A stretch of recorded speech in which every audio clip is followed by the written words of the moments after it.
folks. The impromptu live stream once again brought to us by boredom. Yeah, that's exactly right. Yeah. Yeah.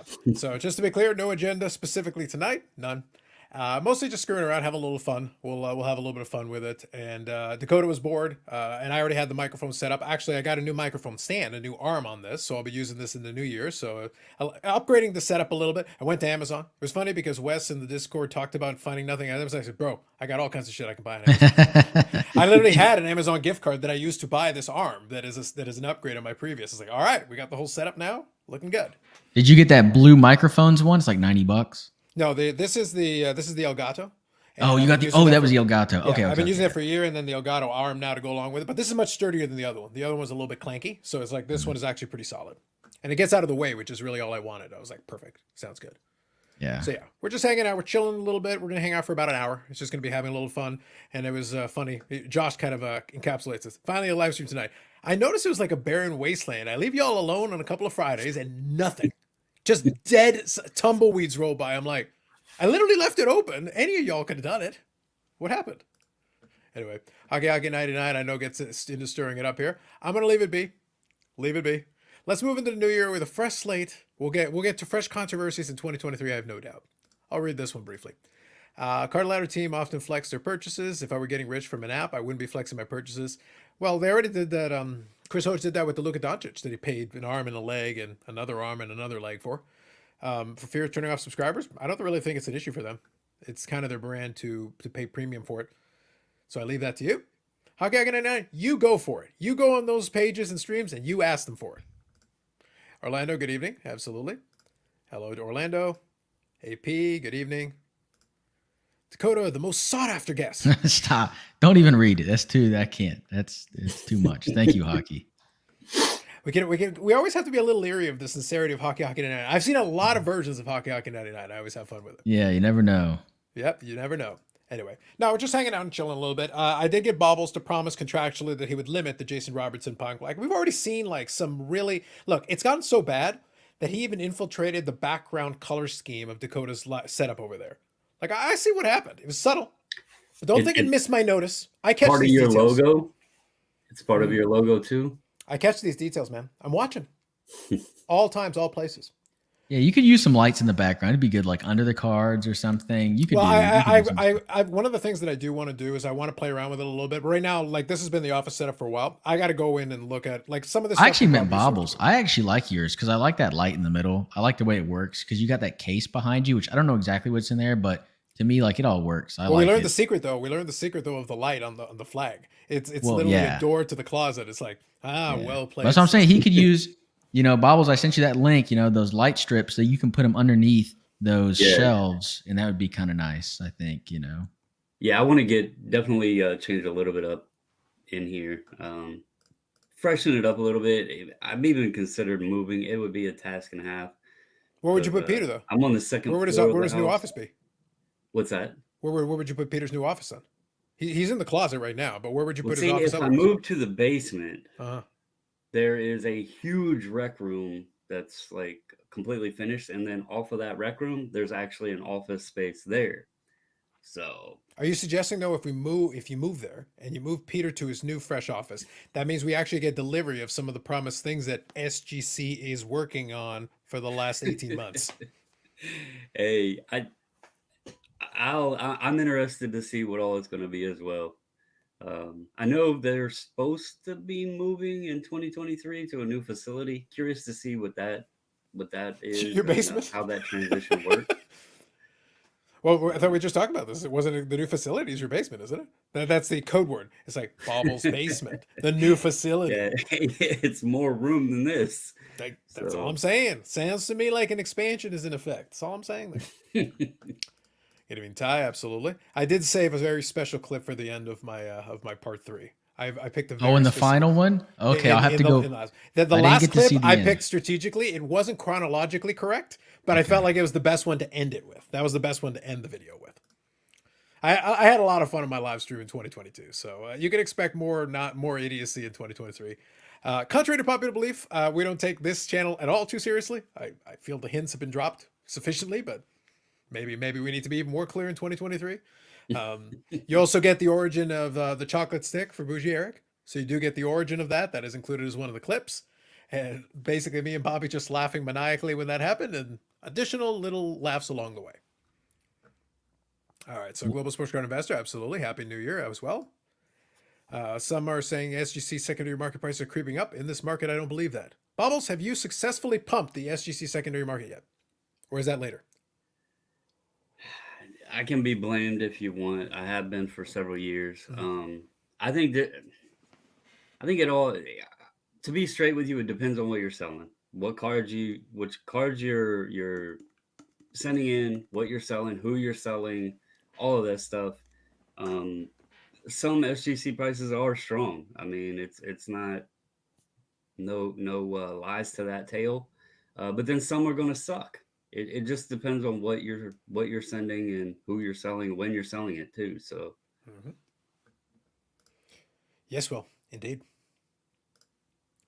Pleasant surprise to see a live pop. Yes, absolutely. Beautiful. Love it, Aussie Card Dad. Good times. I like it.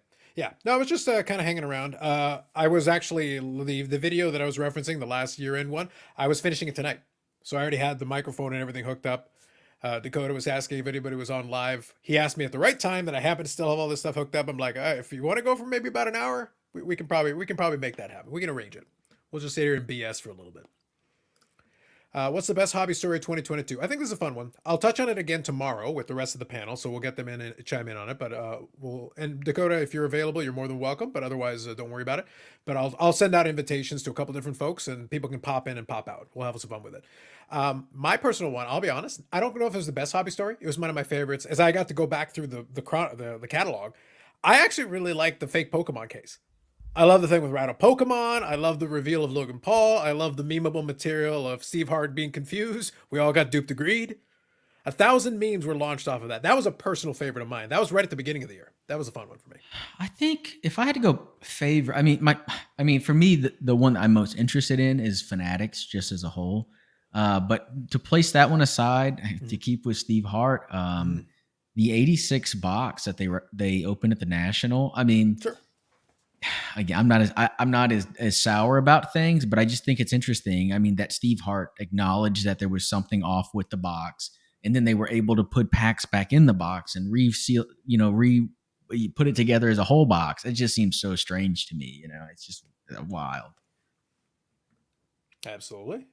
Bubbles, what for you was the best hobby story? You can touch on one here if you like. Any the particular one stand mantle, out to you? Sorry? the mantle. The one that the SGC mantle? Yep. The 9.5? That's I fair. mean, It was a it, record. Yeah. that was a. I mean that was a strong sale for that card. There's people going to argue whether or not the grade was conducive or what the PSA 10 copy would do or whatever. But we all know somebody would have to be very ballsy to try to like crack that out and go for the 10. So, I think that was, a great sale in a year where the biggest talk was prices decreasing. Mm-hmm. That card having a strong sale for the hobby in general, I think it was a great story. All right. I like it. So we got 3 different takes on it. I like it. Green Cardboard. Bonus Friday Live. Did your live schedule change? For the holidays, yes. And it is actually the opposite. I decided for Christmas Eve and for New Year's Eve to do the 2 Eves. And that fell on the 2 Saturday nights. So that's specifically why I did it. That's why I left the Fridays alone. We did the impromptu ones last week and this week. The impromptu ones were the Friday ones because in the new year, it'll be back to the normal Friday schedule. It'll be what you're accustomed to previously because that's been working pretty well for us so far. Although, again, for anybody else who wants to take up the mantle, Saturdays are a barren wasteland. Like there's nothing. Saturday night, there is literally nothing hobby wise, possibly not for years. Like it's shocking the lack of hobby content on Saturday nights. It's weird. Anyway, cover that. Let me read here. Bobble's facility is guarded heavy in the area for 51 in Fort Knox. Facts. I feel like Daxy's going for a fluorescent green gaming chair. I've heard this works. This could be a thing. I got super lucky, man. My work when we moved remote, they let us go to the office and grab kind of our stuff, and they gave us our chairs. Otherwise, I would be in a gaming chair because they're like relatively cheap for how comfortable and convenient they are. I just got super lucky. I got this from work. So. There you go. Free for the win. For vintage SGC sell strong. Very true, Orlando. Very true. Dakota, with there being so many football fans in the U.S., I've heard this rumor. Why do running backs and wide receivers get no hobby love? Because Dakota isn't paying enough. He's a cheap bastard. There's only so many good That's right. quarterbacks out there. I'm not pumping enough hockey. This is something I've thought on quite a bit because there's something that actually, funny enough, Jeff Wilson, a sports cards investor, that they had said they did a video about football cards, and they said like the number one thing was like it's only quarterbacks, and I strongly disagree with that. But I You can't thought on strongly it. disagree with him. He will sue you now. Say again. I said you cannot strongly disagree with him. He will now sue you. Okay. I'm just letting you know in advance. By the way, anything any of the panelists say, I have no responsibility for. They didn't invent this by me. Just letting you know. But I thought about this more, and I'm like, how can you say that? Like, I've flipped wide receivers and running backs and defense and all I think this you stuff. can literally flip anything though. Like jokes aside, there is literally no. Do they sell for lower amounts relative to quarterbacks? Yes. Equivalent quarterbacks, equivalent rookies, whatever. Yes. But can you buy for $5 and if they play really well, sell for 10 or 15 or 20? Of course you can. Well, That's with anybody.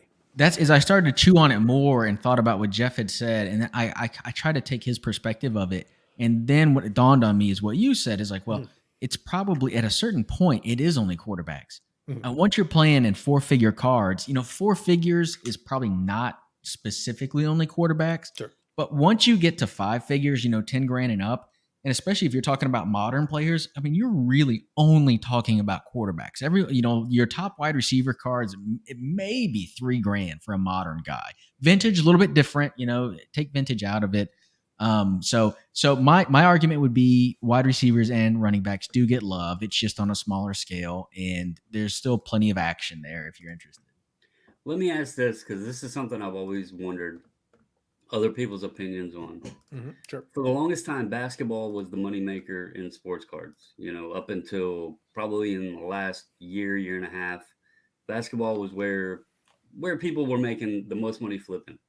But if you look at basketball, I don't know. Prior to 2020, was that true though? Like, I really do feel like before the pandemic, there was plenty of money to be made. I had no problem selling baseball. I had no problem selling other sports and things. Even hockey was very flippable.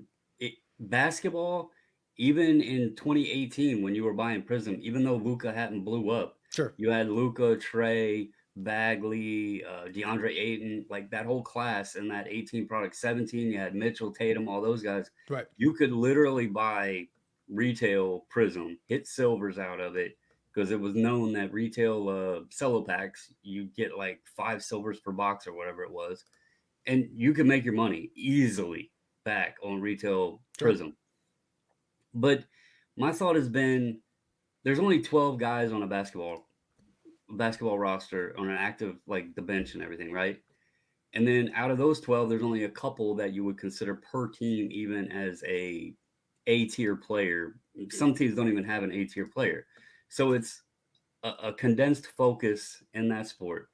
Did that transition over when Zion didn't pan out and all of that into football, but people had to focus solely on quarterbacks to simplify the process instead of diving in deeper and looking at running backs, wide receivers, and all of that stuff?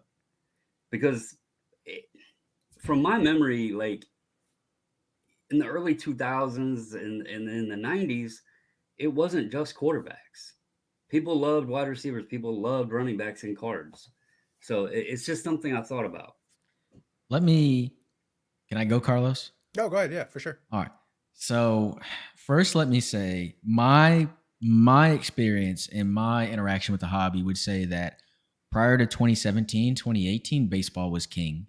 And then 2017 and 2018, from what I've seen, via price charts, basketball really starts to take off. Now, basketball was popular before that, specifically Jordan and LeBron.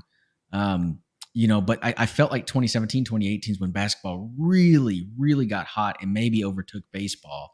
It started Ben Simmons' rookie year, really.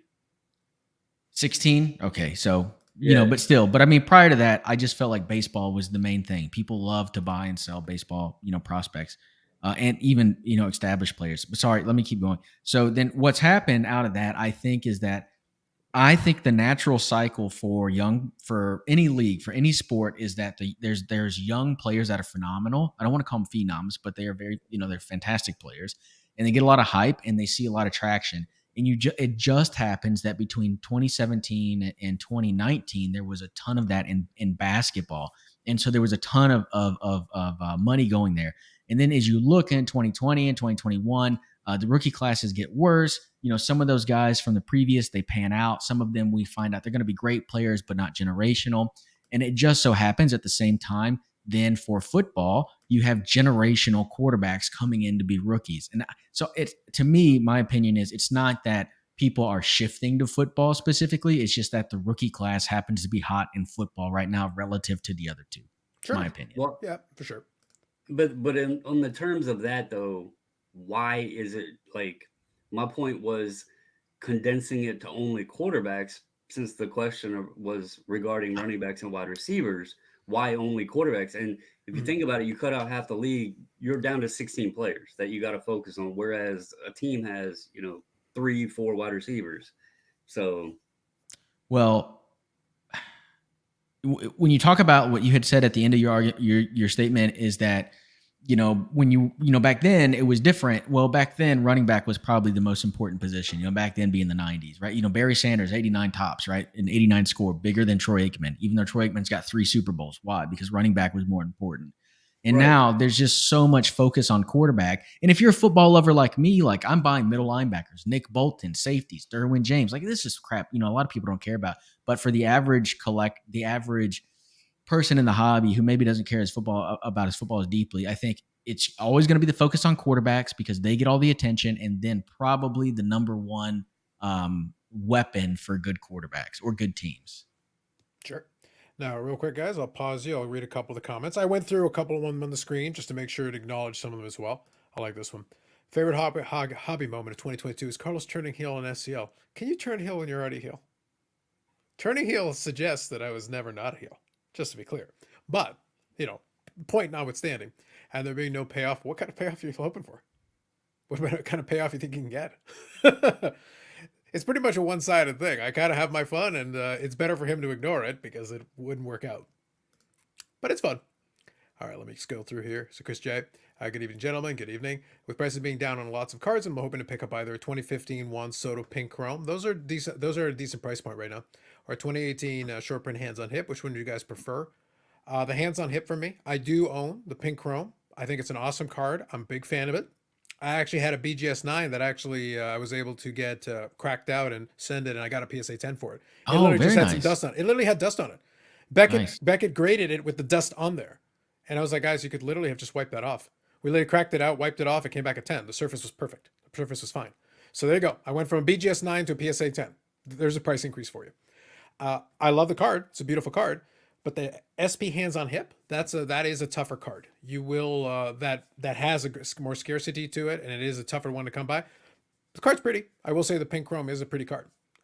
If you're going to go with one of the refractors, though, I would look for the regular refractor because I think that's the update refractors. I think out of 250.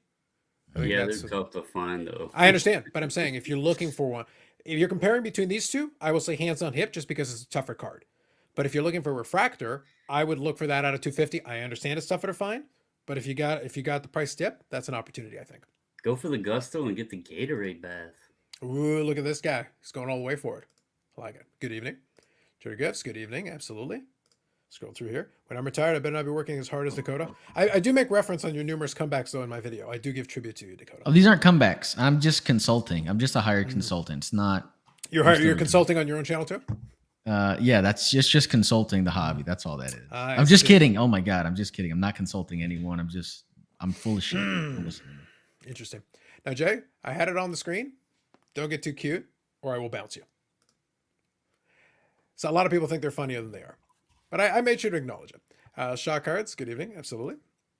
I collect many wide receivers from the 80s, 90s, 2000 because they're cheap on sports lots, but I'm thinking of stopping concentrating on their refractors. That's fair. I think that's reasonable. Well, if you're like me and you like football, a lot of this stuff is really cheap, so it's very easily to accidentally amass a shit ton of it. And so I highly recommend people leverage ComC, especially for these types of stuff. If you're trying to flip defensive players, wide receivers, a lot of stuff, to me, ComC is a dream for it. Yeah, I think it's what you might want to do though is I hear you might know a guy you might want to get in with for your not come back not videos, you might want to get the not come back not videos sponsored by ComC. We know a guy. We can probably make that arranged. Well, forget that guy. I mean, Well, I try to. Usually, no, that's my policy. so I've talked to ComC about doing paid videos. I mean, they've offered it, and I told him no. I don't want to be paid by ComC. I want that to be just an authentic relationship. I don't want any money involved. I like it. I love ComC. It's a great platform. So Hmm. Basketball is a global reach. Well, that's been the argument a lot of times. People can only hold so many players in their heads at one time. Yep. Let me scroll through here. The change in basketball was the price increases in base cards and parallels and just inserts, the availability and cheap prices of retail and hobby boxes for that matter. Yeah, it's fair. There's always been a huge list of players who are overlooked and never get any hobby love. Yeah. Well, there's a difference between great players and folks that are hobby relevant. That's hmm always a thing. That's huge. Um, Maybe quarterback is all newer football collectors can handle. The quarterback thing, though, has been a thing for a while. To Dak's point, there is the thing with Barry Sanders and those guys. There has always been that, but there's always been an appreciation of the quarterbacks as well. Like the great quarterbacks, the Joe Montanas, the Dan Marinos. There's appreciation to it. As the business got bigger and more money came in, then suddenly that ratio became more exaggerated. The quarterbacks got elevated even higher comparatively to the other guys. But The it's one other of those side interesting things. too, back like the Barry and Emmett days, there really wasn't a large portion of like quarterback by committee, usage either. Today you got like three guys that are running every other play or whatever. So that's probably a lot of it too on the running back end of it. I mean, they're literally. I mean, it's a short list of guys you could even say are cut from the same cloth as Thurman Thomas, Barry Sanders, and Emmett. It's just a Yeah. different generation. Yeah, I think you have to be really separate yourself because there was a time I think there was a 3-year stretch, I want to say in the 90s or maybe the early 2000s, where Denver had 3,000-yard rushers over three different dudes. Yes, it was the 90s and 2000s. Yeah. It's Terrell Davis goes to Mike Anderson and then Reuben Drones. And It's Terrell like, Davis and Terrell Davis was great. Like Terrell Davis was like yeah, legitimately transcendently great. But they had a system and they had a line who could make 1,000-yard runners out of a lot of guys who have some talent. But they didn't need to be transcendent. They could be pretty good and still get 1,000 yards. Because a yep. 1,000 yards, you were playing 16-game seasons. 1,000 yards is like what, 80 yards a game, 75, 80 yards a 60, I game. think. So, Is that so right? even less. So it's not like crazy. You rack up a couple 100-yard games and you're most of the way there. I don't remember who made the post, but I seen it earlier today on Instagram, and they were spot on. But it said kids today don't even know who LaDainian Tomlinson is, and that's pretty damn sad because he's another one that you could put in there that was an absolute monster. Oh, Well, he was yeah. a fantasy beast too. Like if you Yeah, played fantasy, he was a dominant player. What's funny is that but this is one of the football arguments, right? The guys will be like, "Oh, why aren't the running backs and the other guys more appreciated?" Because in fantasy, you would draft a running back super early. You'd be like, "Oh my God, we got to get a running back because you get this and you get the running, you get the touchdowns potentially. If they can catch it all, they've got that element to their game. You can rack up all these yards, get these huge points." So for fantasy, you'd appreciate them, but in cards, it didn't translate. If the Chargers or anyone had won a Super Bowl off of the back of LaDainian Tomlinson, like the Bears did with Walter Payton or the Cowboys did with Emmett, LaDainian would have got that love. But his teams just were never that successful, even though he was fantastic. yeah, and it's crazy to even think that with Gates, LaDainian, Rivers, and they had a good receiver too. I guess, and the defense wasn't They had multiple good receivers. They had a lot of terrible. good receivers. So it's kind of crazy to think they didn't win it, but then they had that guy that Carlos PC's in the AFC. So Hmm. Moving on. You guys rip any Bowman Chrome update? I don't. I'm not into modern. I don't think. Have you opened any of that stuff at all, Bobbles? Or I think you're out of that. I think you focus on other things. I there's a Walmart near where I live that had some megas. I was tempted to grab them, but Hmm. last time I bought Bowman Chrome megas, man, I got my butt burned on that. So I haven't bought any this year. There's been quite a few people using it at the $9, but if you're gonna do that, I think that expires tomorrow. I think I could be wrong. Yeah, I think it's about coming to an end. We should ask Daps. He's the knowledge base on all these things. He's the resource I go Yeah, to. he's the Star Wars guy. Well, he's a Star Wars guy and anything related. SGC will Let me bring him in look real commission quick info for just to stuff. be sure. I think it ends tomorrow. Yep. Nobody representing Beckett tonight. No, alas. I think he's busy taking care of Yeah. cleaning up a couple of slabs. I think he's got to do that the way in the military you peel potatoes. I think Bougie Eric was bad, so now he has to clean up slabs. Don't call it a comeback. Dakota's been doing this for years. I think a lot of his comebacks have been for years. I do appreciate it. Yeah, in years. Albert, what's going on here? Lord knows. Lord knows. I kind of want to include Jeff's comment, but I also like, if you have to laugh at your own joke, wasn't it self-defeating? I'm like, nah. Ovi Young Gun up $1,000 US in the last week. Well, Ovi's been in the headlines quite a bit. Although I think it'll slow down now that he passed 802. Now that he passed 802, it's going to quiet down for a little bit, but he'll still get coverage. Every goal he gets, he'll slowly do the countdown. So I think it'll come forward. I buy Beckett slabs. Does that count? Maybe it does. But you do collect basketball, so it makes more sense for you. Bo Jackson was a biggie. Bo Jackson was a phenom in general. I really wish he played longer. It would have been interesting to see. Like, I actually think he would have been. I think if he had focused on football with his ability, I think he would have been a Hall of Fame running back. I think he would have been one of those guys that would have been transcendent and collected like huge because he was a phenom already. Like, people loved him, and it would have been another level. It's weird because in other sports, the slow white guys might be good, but they don't sell. It's weird that it's the opposite in football. You would think the skill guys have the cool factor. There you go. Can I throw one in here, Go guys? ahead. Yeah, go ahead. I don't know, chat. I don't know if anyone's going to know this guy's name, but he does not have a card out yet. He only has a Panini Instant. But if this guy is in any set that comes out this year, Marcus Jones, defensive back for the Patriots, he's a rookie this year. He literally may not have a card printed, but if he does, that thing is going to be a lot of money because it's going to be his only one. And he just tied Dion as the only player in a season to score a 40-plus yard touchdown in all three phases of the game: defense, offense, and special teams. All three facets of the game. Somewhere off in the distance, John Madden is excited. That's yeah. Just at the mere mention of those words. The special teams had to be a punt because I hate the way they do kickoffs now. I'm pretty sure it was a punt return. I think you're correct, Bobble. I'm pretty sure it was a punt return. I hate kickoff returns now. Bobbles wants more violence. I love running vintage running backs. Picked up Walter Payton autograph card. Video tomorrow. Nice, Orlando. Nice. Hall of Fame linemen are basically free. So you see, Dakota, did you finish watching Orlando's thing so you can see your anonymous card? I need to see Beard Glorious HD. What are you doing over there? No, I honestly, is Orlando's that your name, Dream? So yeah, it's a collector's dream. That's Orlando. And he has the anonymous card. It's in Glorious HD. Dude, Orlando, I want that card so bad. You know, I kind of fanboyed when you said you had one. I'm still a little struck about it. I mean, I think what 10 are known to exist. I mean, I would love, I don't know. I hope you talk about in that video how you acquired it because I want to know how. Plot twist, he has all of them. That's right. Well, the thing is, like I said, the reason why I shouted it out is because Orlando has a great collection. That top 50 list is full of great cards all through. Like I said, it ends with a 52 tops mantle, spoiler, but it's got a ton of great cards all the way along the way. And multiple sports, like there's plenty in there. Plenty to enjoy if you just like nice vintage.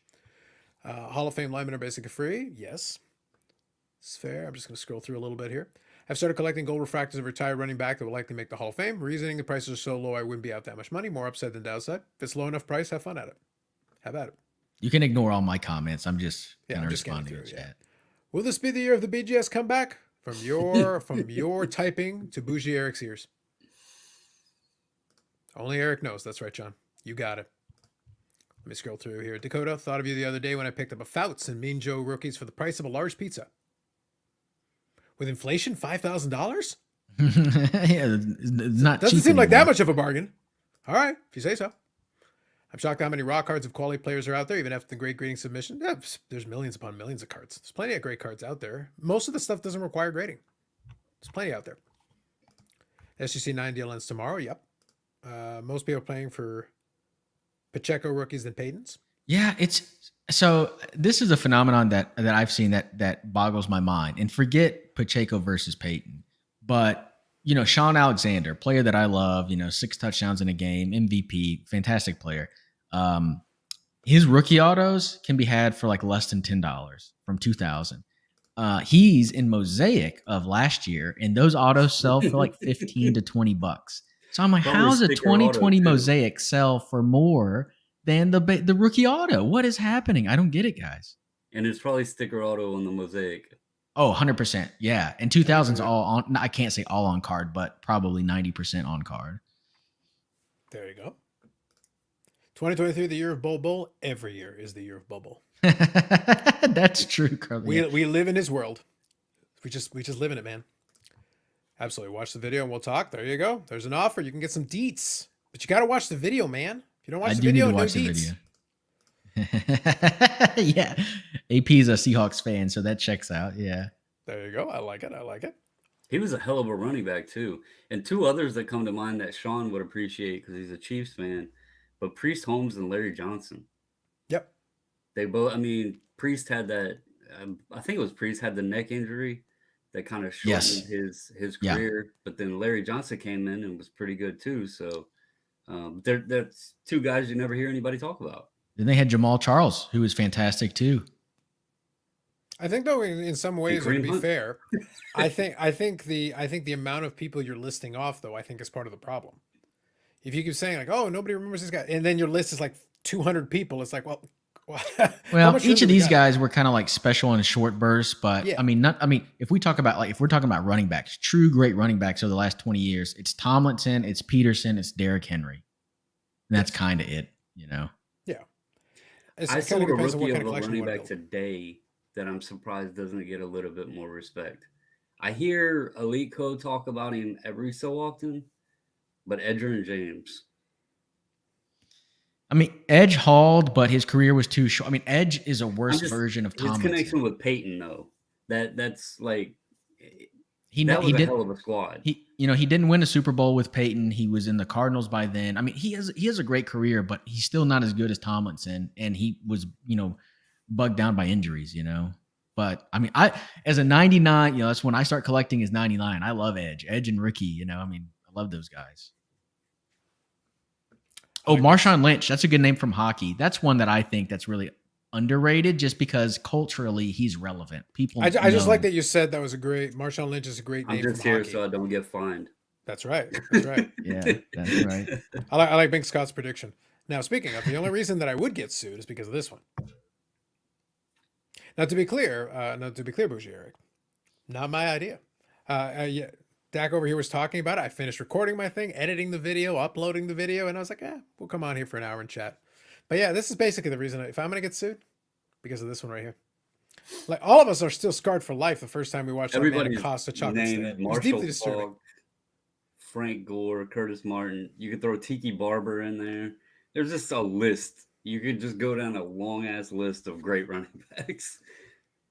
Well, I think that was the problem, right? It's what it really came down to is because you could name off so many guys that people loved for different reasons. It's like that kind of splits your dollars, though, doesn't it? Like it doesn't actually allow any of the guys to really get traction. It's like, all right, I like this guy, and I kind of like this guy, and I kind of like this guy. It's like a lot of them had a moment in time. Because some of those guys didn't last long enough to really go anywhere with it. So,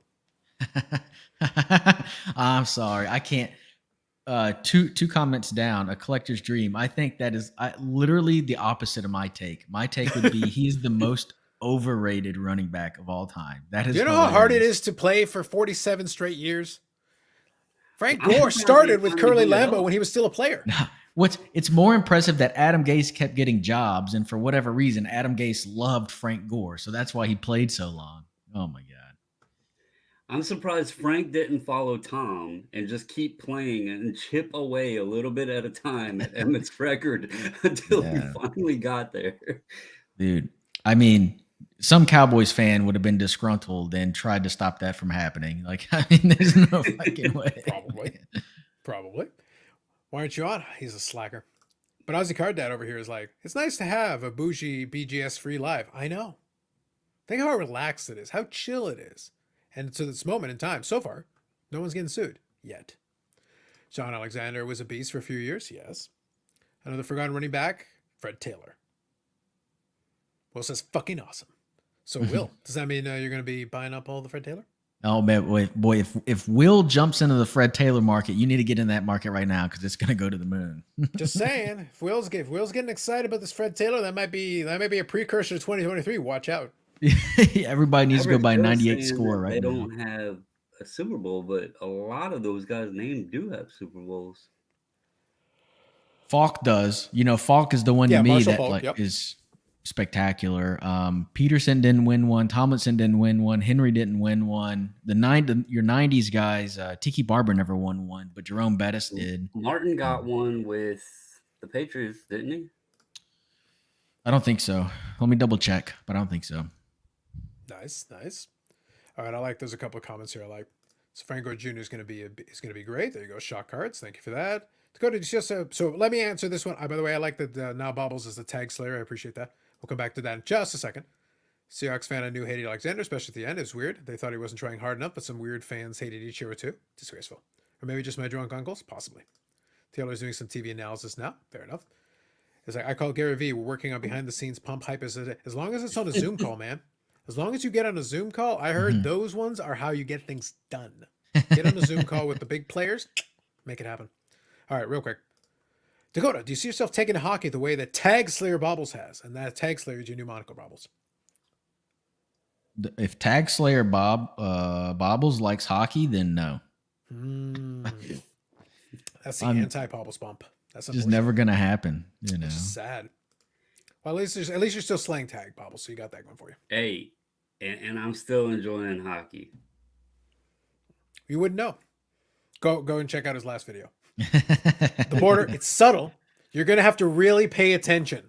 But if you really pay attention, pulled another one of him this evening. I'm sure you did. Little Boldy. I am sure you did. Martin did not win with New England. Okay. Yeah, he only spent 3 years there. He was there when they won or not. No, yeah, he left like in '98, I think, or something like that. And then he went to the Jets, and the Jets don't win anything. So true. Way behind in the Dallas Stars pump. I know. He's in the People's Protectorate Mexican state of Texas, and he doesn't even appreciate the local sports team. You know, I thought about that later, but I'm not going to say what I was going to say. But is that kid you like so much, Bobbles? Is that guy in Dallas? Jason Robinson, yeah. Yeah. Okay. Yeah, he's one of the Dallas players. Yeah. All right. Too bad I hate Dallas, huh? All I'm getting is you're a self-hating Texan. That's all I'm hearing. I love Texas. I mean, I like Dallas more than I like Baltimore. You know? There you go. Green PMG. Is Amir, a lot of the NBA stars going off last couple of weeks? I did hear about that. So Luka had like, what was it, like a 60-point game? And it was like, was it the combination of like three things? I think 20 rebounds and is it 10 assists? Whatever. Yeah. So 60-point triple-double with that. I remember something about that, which is impressive. Still, like, very well done. Bobbles, I'm sorry. Overtime counts. If Robertson scores an overtime goal, you're counting it. But he has more overtime goals than Gretzky, and y'all said it doesn't matter. So, but you say it does. So we're going to count the overtime. Be consistent on your take, sir. Be consistent on your take. I don't care one way or the other. Be consistent on your take. Then we're going with overtime. Fine. Congrats to Luka. Exactly. Then we're counting it. But it is true. I did hear about the Luka one. I think LeBron's been having some good games. I don't really pay too close attention, but I've definitely seen the Luka thing, the LeBron one. Giannis and Embiid had some big games recently as well. Is that also correct? Was it a question? So it's like a lot of them going off the last couple of weeks. The Luka and LeBron ones I heard about, but it says also Zion, Giannis, and Embiid. So have they all been kind of having like some big games? Yeah, I knew Embiid dropped a 50-point game maybe like 2 weeks ago, I think. And Giannis has been playing well. They did lose to my Rockets, though. The Bucks did. But, you know, what are you going to do? And, yeah, LeBron's still playing at a ridiculously high level. It's so unfortunate. I mean, he's chasing Kareem right now. Like, he's certainly motivated to like keep scoring. Like, may as well shoot. Like, the team sucks. Score, get your points, and chase Kareem. Yeah, it gives you something to do. Yep. Yeah, it's not that Dakota's not in the rotation, but he's been busy. He's been moving. He's been doing a lot of this. Like, it's just timing when it worked in. Life has been busy. I've been putting out so much content because I've been off this week and last week. So definitely no promise for more content once I go back to work, and I'll probably dial it back down. But I do miss the lives. I've been itching to do a live, so happy to hop on. You know? Like I said, you should do it on Saturday night. It's devoid of content. Maybe I could call it like Sports Cards Tonight Live or something. Tonight, I think that'd Sports be good. Like that sounds completely original. I don't think I've heard of that before. Yeah, all right. Didn't realize you moved to Austin. There you go. I know you corrected him after, so that's fine. Okay, yeah. Orlando just went and watched your first video with the John Dunlap card. Yeah, Orlando's got some good stuff. Again, if you like vintage, check out Orlando's channel, Collector's Dream. With Pobbles, like a triple-double achieved in OT. No, he changed his mind now. Now we're counting it in OT. Now OT's cool. You guys been to any shows lately? Not me for a little while. Have you? I think it's been a while, Dakota, since you've attended any show, hasn't it been? Yeah, it's been a while. I had a couple planned, and I just had some bad luck. But I am First week of February, the 3rd through the 5th, I'll be at the Houston show all 3 days. I'm looking forward to that. Nice, nice. I went to one today. I was going to All right. record there, but the promoter is the same one that Dustin and Steve's talked about that doesn't allow cameras like down at the Raleigh show.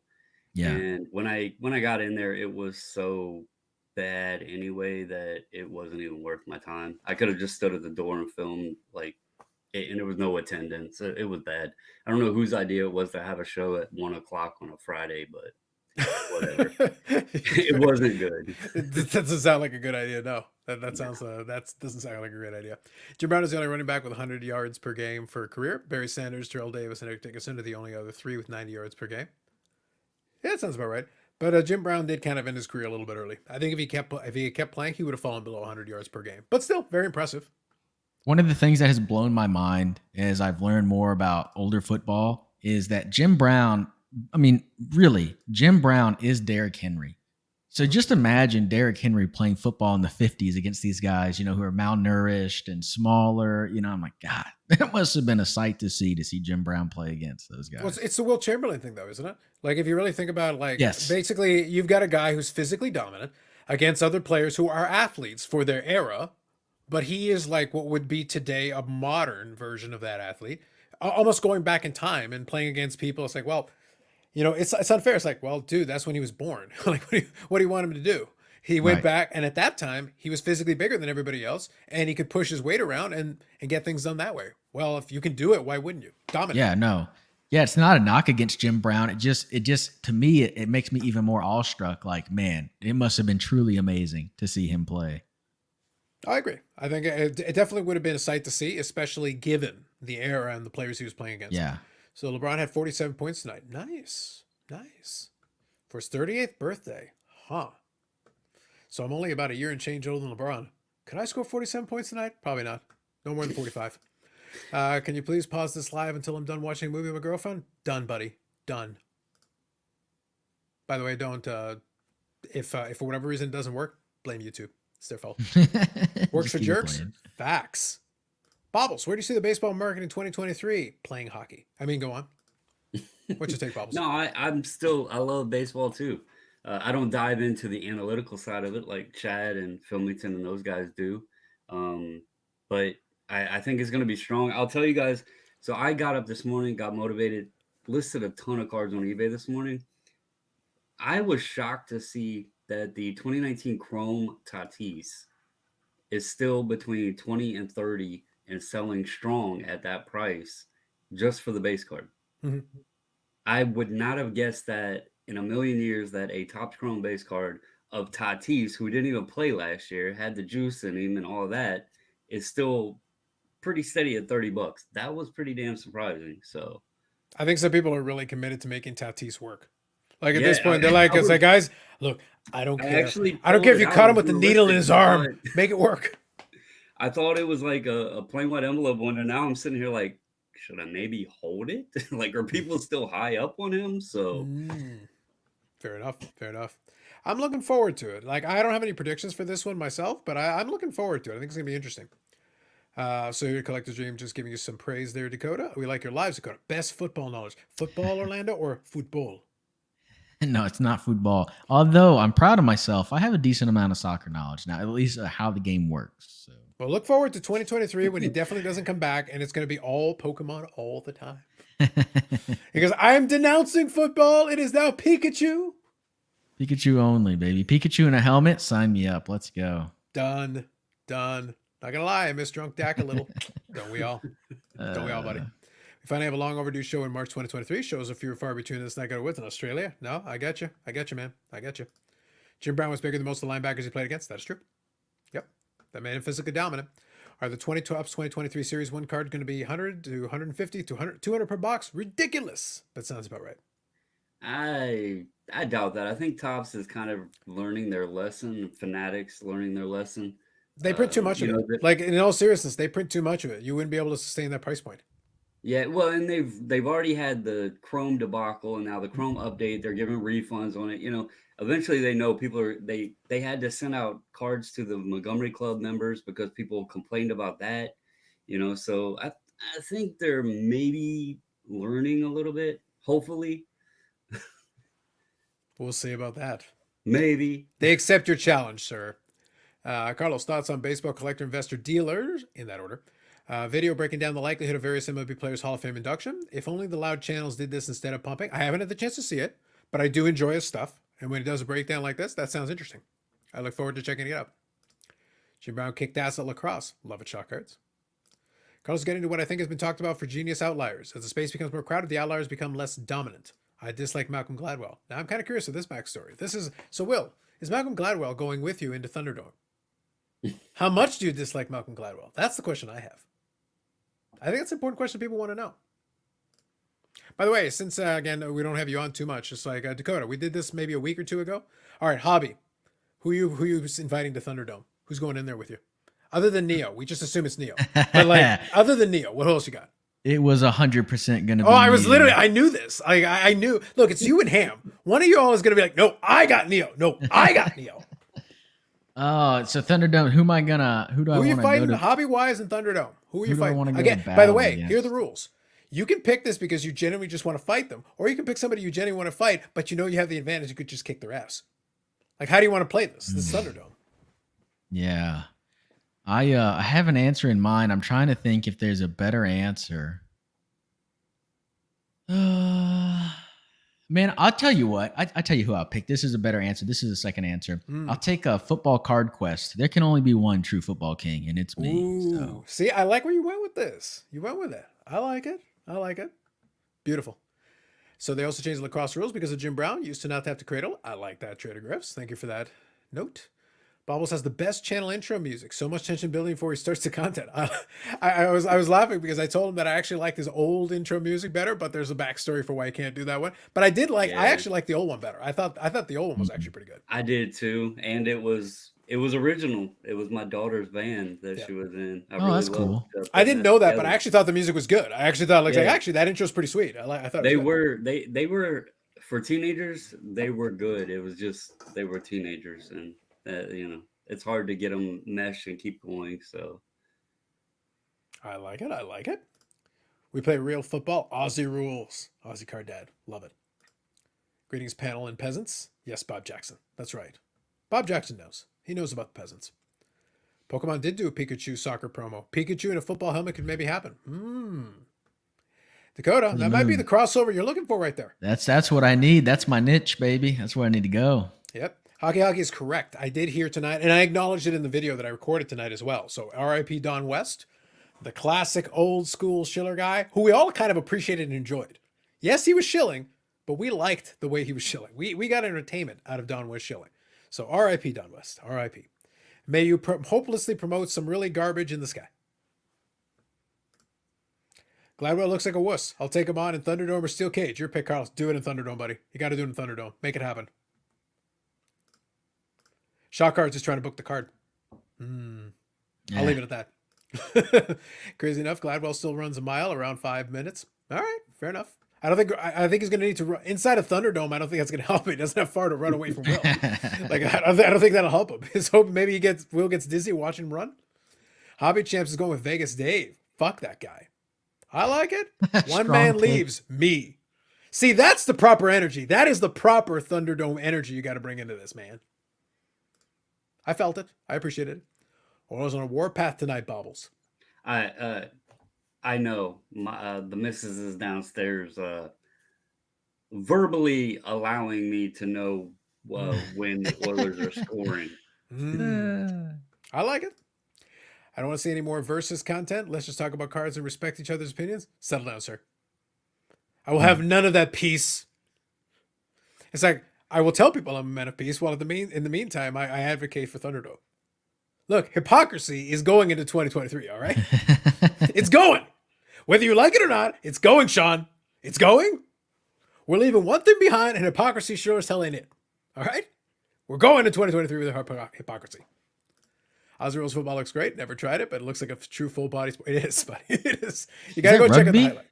It is, but Aussie Rules is played with a more offensive slant because basically the way it's played out on this gigantic field, the way they designed it. I'll give you kind of the high level version of it. It's a gigantic field. It's consistent moving action because the rules are slated to keep the ball moving and to keep the action moving. Yes, guys can pile up, but realistically, that's not the point. The way they structure it is that the guys have endless cardiovascular conditioning because they have to run. It's like soccer, but you actually have contact. So you want to knock somebody off the ball, kill them, like take their head off. But there's no pads, so you're just killing yourself. So I'm like, awesome. I like rugby. I tried to play professional rugby, semi-pro rugby in Austin, but then COVID hit. So. Yeah, well, rugby is a fun sport in its way. It is violent, but Aussie rules I think has a little bit more high octane. You do get a lot more scoring. So I think I had heard about that, but yeah, because I know that. I had heard that you need a lot more cardio. The guys are a little bit thinner, and there's a lot of running. So. Yeah, the guys are thinner just because of all the cardio, but some of the guys are still big enough to lay in a solid hit. You got to knock somebody off. So it's like, and you take a guy who has some size and has the cardio to be able to chase you down. That can make for some fun collisions under the right circumstances. Wow. Let them eat 1990 Don Russ base. Damn right, Bob Jackson. Damn right. Got to respect Don West for his openly blatant pumping and owning it. Yes. That's why we appreciate Don West. True. Looking back, was Vegas Dave more right than he was wrong? According to the documentary, he'll tell you yes. Documentary you should never watch. Didn't he say that the market was going to crash in 2024? Something like that, yeah. But what happens? Okay, look, I've always said this. Like I'm being serious. The thing about folks predicting market crashing, saying I predicted this. Almost everybody that predicts it for years. Peter Schiff is taking credit for the 2008 financial crisis and predicting it. The problem is, if you listen to Peter Schiff, he was saying that in 1990, 1991, 1992, 93, 94, 95. If you keep doing it, eventually you will be correct, and then just claim victory for all time. That doesn't count. It's not the same thing. Go ahead. I have a question about the trout. Who the hell bought it? Fish Boy? Who bought it? If you owned that card... Oh, the $4 million one? Yeah. You got ripped off so hard. But who bought it? Like, we still, to this day, do not know who bought it or, was it even an actual sale? You can't say... Dakota, do you have the super refractor trout, Dakota? I don't like to talk about such things. Mm-hmm. Yeah, you're not here to talk about the past? You're not here to talk about the past? Yeah, that's right. I don't want to talk about things that happened in the past. Mm-hmm. Indeed. I got to learn rugby twice? Yes, you do. Trust me, Aussie rules. If you get a chance to check out some Aussie rules, it's fun. I'll check it out, yeah. Yeah, it's worth watching. I enjoy it. Is this show like the NFL on every day of the week? I can only hope. Dude. Good evening, Victor. Absolutely. AFL has no offside, nonstop action. The midfielders run like 50 miles a game. Correct. Yeah, and they're still big guys. They are. They can lay in a hit. It's fun. Like I said, it's hard because of the time zone difference. Because if you actually want to watch it live, obviously completely messed up time zone difference. But if you can watch the games and enjoy them for what they are, they're a ton of fun. I just assume they're like safeties. The players look like safeties. That's what I assume right now. Based There's off an what y'all element are of that. saying. There's an element of that. But I said there are some bigger guys who definitely take advantage of their size to work in their favor. We have here is a Brett Favre rookie card. I like that you wrote it out. Beautiful. R.I.P. Don West. R.I.P. Vegas Dave hurting with Carr getting benched. True. If he still has that Derek Carr collection right now, he's hurting. He's gonna need him to move somewhere else. Where do you see Derek Carr going? I know you guys were having some debate in the Discord. Where are you feeling? Well, there's a ton of places, and right now the betting favorite is the Jets, which I very strongly see. The Jets, the Giants, the Commanders, the Saints, the Bucks, New England to a lesser extent. I could see all those teams. They're all going to be very interested. The Colts and the Titans, I think even. There will be no shortage of suitors. Well, the thing is, right now, half the league needs a quarterback. So if you actually believe he's decent, like he has value to a lot of teams. Isn't that funny on the topic we were talking earlier about how cards are so quarterback centric, but then half the league at least needs a quarterback? Yeah. Well, the question is though, if you take today's game, okay, so who's your running back? So, half the league needs a quarterback, but how many teams would need a really good running back if they wanted one? How many teams could get one? We saw what did the 49ers give up for McCaffrey? Bag of chips. It was like a second round pick. I don't even remember, but getting McCaffrey. Russell Wilson's a guy who's well past his prime and got 2 first round picks. Yeah. Deshaun Watson, look at the scandals he's in, 3 first and a third. A running back, there's no value there. I don't know. It's crazy. Devontae Adams, 2 first, best wide receiver in the league, arguably. Yeah. There are a lot of positions there that are dependent, and I think it's kind of interesting. Makes it very interesting. Hi, so in 2 years for Colorado supposed to, when Topps Chrome dominates, will the best play or cards be to collect pajama polka dot tiger skin prisms? Yes. I don't know that will they Specifically the even be able to pajama make polka them? dot tiger skin. I don't even know if they'll still be able to make them if they're not licensed because of the Fanatics having the player licensing as well. Well, I think that's the key is that like the standing question for 2023 is Panini still has the football license, they still have the basketball license. But at some point, that license becomes worthless when it gets transferred over. So the question is, do they make a deal before that? Is this game of chicken going to end? Will it end soon? Is it something that happens early, or is it something where they can do a licensing agreement? Maybe they don't sell out per se. Maybe they just do a licensing. All right, here's the license. Have at it. Get started. Print your stuff. And if you want to Yeah, borrow a because few of the brands, we can work that out. if they play hardball with that player licensing, then they couldn't even do the cards. Yeah. No, I agree. I agree. Or maybe they just do no logos and no faces. It's How like, many? You're talking about if Panini plays hardball, yeah? well, right now Panini still is holding on to those licenses for a little bit longer. It isn't ending yet, but it's not like miles and miles away. They still have a I little mean, time left. how many people buy wrestling cards that don't buy football or basketball or baseball? I mean, I just if Well, it's Panini. worse than that. Dakota Topps got the WWE license back. Oh, Not did yet, they? but in a couple of years. Oh, well, But yeah. Panini is So actually a lame duck in WWE as well. So they actually reacquired it after they had just lost it. So Fanatics took over Topps, and then like we're taking the WWE license back. It's like, all right, I think it's like 2 or 3 years Panini has it, and then suddenly, all right, WWE Topps Chrome again. I Okay, guys. wonder I wonder if Panini thinks that they can slip through and still be profitable by just doing stickers.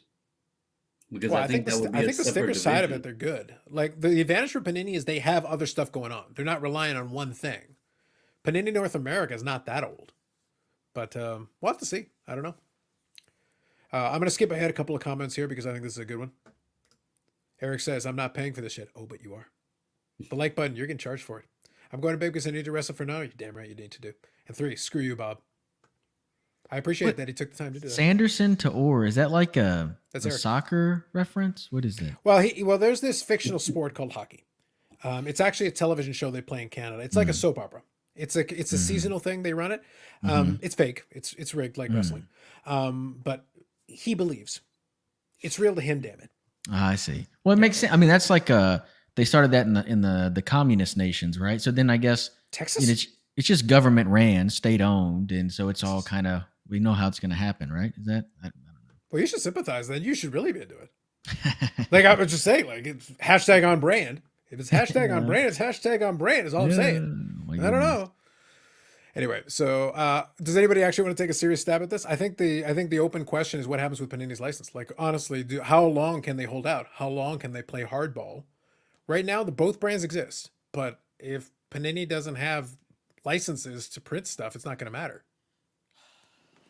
Neo will disagree with me, but I don't think Prism exists when Fanatics finally takes over. And if that happens, there will come a time when people will have a lot of nostalgia for all these Prism parallels and they will do well in the market. I'm not going to say they're $1 million. I mean, they're not going to go crazy, but at some point, there won't be that much. The thing is, like, yeah, this stuff gets printed to the moon, but also a lot of it just kind of gets put in recycle bins. It all kind of goes away. And so all that matters is what's available for sale, not necessarily what was made. That's fair. Let me read a couple of these here and we'll get caught up. All right, Bob Jackson.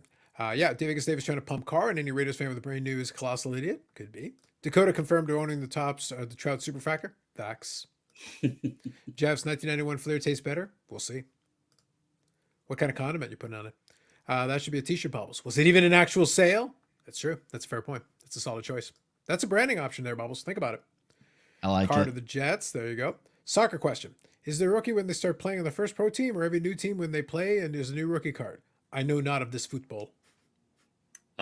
Sean's still in here. He's very deep into soccer, and he talks about how like a guy could be in the damn league for 5, 6 years or have 22,000 different rookie cards. So Could be. It's true. Timeless Carbo says, if Carr is gone, does Devontae Adams demand a trade? That'd be funny. I would really enjoy that. I would actually really love this. Devontae Adams, where do you want to go now? They'll sign somebody. I mean, there's a non-zero chance they get Tom Brady, so I don't think he'll try to go anywhere. There's a decent chance. Well, to your team, there's a decent chance that Rodgers gets moved this offseason. We'll see. Look, as a part owner, I tried to get Rodgers off the island 2 years ago. It's obviously it's going to be hard to do because of cap, but they have to move one of Love or Rodgers. They did a great job of increasing Love's value this year. I think they could net a first for Love easily, I think. So they have to move off of one of those guys this year, in my opinion. I think that's reasonable. We'll have to see if they have the guts to do it. That's been kind of the concern with the franchise infrastructure. 91 figure looks like it tastes like buttered popcorn. What do some of the other assists look like they taste like? I'll hang up and listen. I like this thought. This is the perfect question that we ask on Friday, on a normal Friday live stream, not when we're actually operating on a time cap. But I love this question, Hobby Champs. I'm okay. Another 15, 20 minutes at Carlos. All I right. mean, I don't know if Bobbles may have to bounce or you have to bounce, but just. But I do want to read through a couple of these comments because we're still about 6 or 7 minutes behind. Let me at least get through these, and I'll come back to this one. Yeah, while you go through that, Hobby Champs, I thought it would be banana, but There you go. QBs of the value, That's running my backs are one hated run away set. from being done. Jeff here says the sale was confident in Las Vegas Review Journal. Must be real, right? Yes. Soccer usually has a first club team rookie. Average Joe card collector. Thank you. Sticker if they're good. A first national team card. Love it. Appreciate the hashtag scholarship. Panel. Does Topps SCI Finest have less respect in the hobby for NBA or NFL cards? I'm skipping that one for now. I want to get through these other comments. Carla, good evening. I enjoy Aussie Rules Golf. It's like polo, but with golf carts rather than horses. Whether you made that up or not, I'm intrigued. I don't know if you made that up, but I'm still intrigued. Crazy Gads card. or battery powered golf carts? Listen, man, I'm still intrigued. I'm willing to workshop this. I just need more details. I need more details from Carlisle is all I need. Crazy Car and Adams didn't work. Maybe they should have given Carr a second chance, or Raiders looking to blow it up already. All they needed was a defense. There you go. 1969 Topps Waffle Cone. Look at you thinking.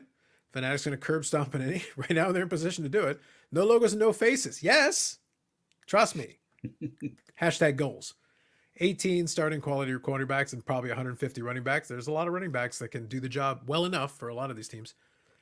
Yep, let me scroll through here. Did that one already. I expect a special New Year's sign. Facts. Canadian sarcasm is not funny. Says you. I love how my joke parallels are now catching on. Yep. There you go. Does Panini own rights to all animal skins? Maybe. Josh Jacobs is pissed also. True. Panini last year, all they do is the foreskin parallel. Yeah, that one's been thrown out a lot. Hobby Champs, they are going to look like that egg card. Maybe. I'm going to rest up for the big show tomorrow. Have a good night, Timeless Carbo. 1990 Donruss. I knew that somebody would bring up the 1990 Donruss with the red. Ketchup is the obvious answer. You going with hot tamales, are you? yeah, hot tamales would be my answer on that one. There you go. All right, I finished this one, so I'm going to go back to the Hobby Champs question about the different inserts. I just want to make sure we got caught up. I wanted to make sure we at least got to the end of the comments. All right, here we go. 91 flavor looks like it tastes like butter popcorn per Hobby Champs. What do some of the other tests look like it tastes like? Now, since you're doing the 91 Donruss, 91 Donruss is green and blue, so you got to kind of pick what you think it would fall under. Is that not the yellow one? No, 1991 Fleer is the yellow one. So 91 Fleer. Oh, 91 so now we're going to 91 Donruss. Yeah, well, it's saying he picked the butter popcorn for that one. You picked banana. Yeah. So for that one, it's yellow. I really wasn't. I'm kind of in the butter popcorn camp myself, like that, because I do have butter popcorn. It literally is that same shade of yellow. Like it really is. I've always looked at this set as mustard, but That's what about fair. there's a lot of mention on the 90 Donruss, but what about the it's the box set that they're blue, because that shit looks like cotton candy. Yeah, so I think that was also 1990 Donruss, but they had a box set. I think that was like National League or League Leaders or something. Yeah, like they had a box set. Some weird box set they had, but that shit looks like cotton candy. Well, the shade of blue they're using there is the same one they use. Is the same blue, I think, that they use in 1991 Donruss, or maybe it's a little bit lighter, but it's very close to the same shade of blue. And that's the problem. There are some sets where they use like a straight one color. 89 Donruss is messed up because it's a gradient. So it's like, good luck with that. It's literally a gradient. It's like, pick your choice. What would you like? I'm struggling on the blue. I want to say like grape big league chew. That's like in my head. That's what Interesting. I'm thinking. Here you go. Carlotta is like 91 Fleer is like American cheese, so it doesn't taste like anything. There you go.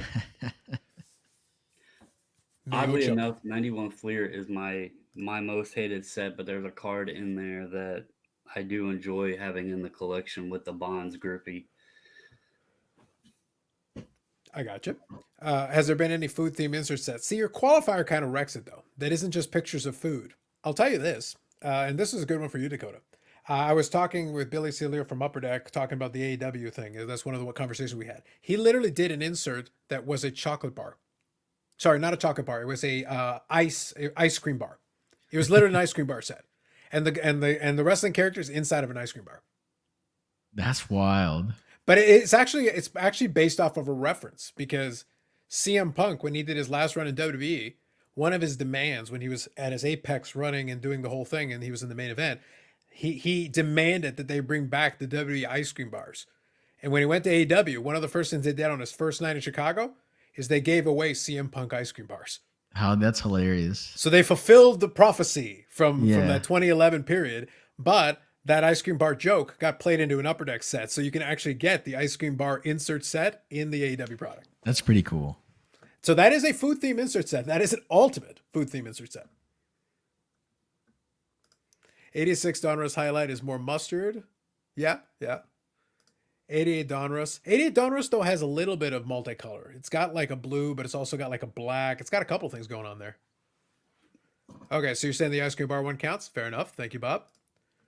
Chocolate stick. Yeah, there's a lot of questions, buddy. A lot of questions. Opening day foods of different stadiums. Okay, gotcha. Looks up 1995 Fleer baseball. It's the acid trip set. I believe that. Yep. Oh yeah. So that last one, opening day foods. So Topps opening day, they do have a like a running where they have take pictures of the food from different stadiums. I don't remember that one, but okay, that makes sense. I'm sure Allen and Ginter has some weird. Oh, Allen and Ginter literally has food. No, Allen and Yeah. Ginter literally has cards that are like food, and I think it has recipes and something. Like Yeah. it's that's almost. I'd accept it. I think that's a fair call out. It's a little bit cheating Oh yeah, because it literally has AP's got food a on good it. one in basketball. The one with the jam. Yes, a Skybox. Yeah. That's Jam. Yep. That was so dark. There were colors in the photos. Don't really have any color, right? 2001 Topps baseball. The inner filling of Andre's Mint or Andy's Mint. Yep. So, AP, you're ridiculous. for which one? This one? The jam cards. That's not a food, right? It's just jam. No, it looks like a jar of jam, like jelly. Let's see, That's now what they I'm, were designed oh, as, whoa, soldiers. yeah. I never. Holy shit, these are expensive too. Yeah, the Skybox. They're That's Jam. 90s Yes. inserts. Yep. Holy smokes. I forgot all about those, but yeah, that's a good one. It's a good call out. It's a good call out, AP. Well played. And also Ozzy Cardet as well for mentioning it. I agree. That's well played. That's a good one. David G AP. says the latest wrestling bar is inferior to the old one. I believe that. Oh yeah, 2000 that's another one football Sean in it. just put up. Dunkin' Go Nuts. Yes, the Dunkin' Donuts cards. Another 90s basketball set. Yeah, that's a good Oh, food yeah. reference. That's a food reference for sure. Agree with that one. National Stadium on first base side has a food spot for visiting cities. It's closer to the foul pole. Nice, Big Scott. That's Nice. cool. I do like when the chat comes up with some kind of those kind of off the beaten path ones. Jambalaya. That, honestly, we should have all thought that one. That's At least like for the name. If nothing that's else what for I the name. thought. That's what I thought AP was talking about when he said like that's jam. I thought it was something like that, but no, it's actual jelly. know- That was cool. So I how know that's- hungry were the designers when this is what they came up with? It's like, guys, I jambalaya. didn't put that reference in there though, like with the food, the New Orleans jambalaya, but yeah. Facts. I think the designers were just really hungry. I think that's actually what happened. It was like, I'm starving. What are we going to call this? I'm going to get some jambalaya. Jambalaya! Genius. Promote this man. 75 tops or And Skittles. let's make them die cut. Genius. I love it. Skittles is very good. That one's very good. Yeah. 75 tops. If you've seen the different color schemes for it, checks out. I think that's a Yeah. good call out. But really, who has the best chicken sandwich? I know what you're doing, Bob Jackson. We're not getting dragged into 4-hour deep water. I know what you're doing. I'm watching you, buddy. I'm watching you. Okay, now we need a gumbo insert sets now. Yep. 54 Wilson Franks. Yes, Tater Griffs. Yes, that's a good call out. That's a good Well, one. if we went back in vintage, there's so many food. Well, there are a bunch of like literally cards in sausage brands. Now, what I like Yeah. about Wilson Franks though is that literally they've got a picture of the Frank on the card, Yeah, true. which is kind of a fun little so much like. advertising. It's I mean, so hell, obvious. Goudy was bubblegum. Yeah. Well, exactly. But I like that literally they've got the Wilson Franks picture of them in the corner on the card for the Wilson Franks. So it's like, yeah, it's Wilson Franks, but literally you can see a picture of it right there. Speaking of, I met a guy at that little show I went to today to pick up some cards to be sent in the next order. There is a beautiful Lou Gehrig Goudy in there. Okay. Did you go buy it with like a razor and be like, hey, can we talk about price? No, it's only going to get probably a 1 because it's very beautiful, but it's a pinhole copy. But it's amazing the color to it and just the centering and the corners and everything on it. It's a great copy, but it has a pinhole in it. When Bobbles is done with putting his collection together, he's going to string them all together on a string and put it around his neck. They're all going to have pinholes. Oh, it's not mine. I already have a Gehrig. Oh, okay. My response to all that though, Dakota, is like, so jealous. It's like that'll be like your next step. It's like, all right, I'm putting the Namath in the middle. Mine has no hole. You're trying to design it. It's like, wait, if I put the Namath in the middle, Got to go in the middle. Name's got to My go in the Roots middle. has a hole though. I can put a Jim Brown on one side, Yeah. and then like, all right, Unitas on the other, you know. there you figure it go. out. I'm feeling it. Yep, the Red Heart set dog food facts. Yep, the Wilson Franks are expensive. Yes, what's cooking Alan Ginter? I do like. I think there is an Alan Ginter Chrome. That is true. They got Get That Bread was the insert that has the sandwiches. So yeah, if you got a Chrome and it's a refractor and you've got a superfractor of an Italian sub, I like that choice. That's what should have sold for $4 million fucking dollars. Screw the Mike Trout trash. The Italian sub Imagine- superfractor. That's Imagine the real the deal. person that just goes for the rainbow. Of like the Italian There has to be a stuff. guy though. There totally has to be a guy. There's like somebody's like, I'm getting them. I'm getting them all. They're gonna be mine. What is the? I'm trying to Google. Like, what is it? Do we know what's the highest sold Otani card? Otani? Oh shit. So, Kinda- I feel like No. I saw one of those record posts, but it's been a while. It would have to be like a superfractor though, wouldn't it? It would have to be one of them. probably the 2018 Bowman Chrome Super. Yeah, I would think so. So happy But that rookie or sold superfractor? before. Did that sell before his big year though? It might have. So maybe that would exclude it. I feel like Sold I for remember. 300 grand. Okay. Yeah. Oh, So yeah. you know what? That's less than the Jason Dominguez, which makes the Jason Dominguez even more overpriced. Yeah. But to Bob's point, that was the articles from July 13th, 2021. So, Okay. you know. Yeah. I thought that sale happened before he blew up. Yeah, check Card Ladder. Do they have baseball cards? Allegedly. They got a few. I don't have Card Ladder anymore, though. I can't look it up. So I could only look it up in the free one. So I'd be looking at the same spot that most of you would be looking at.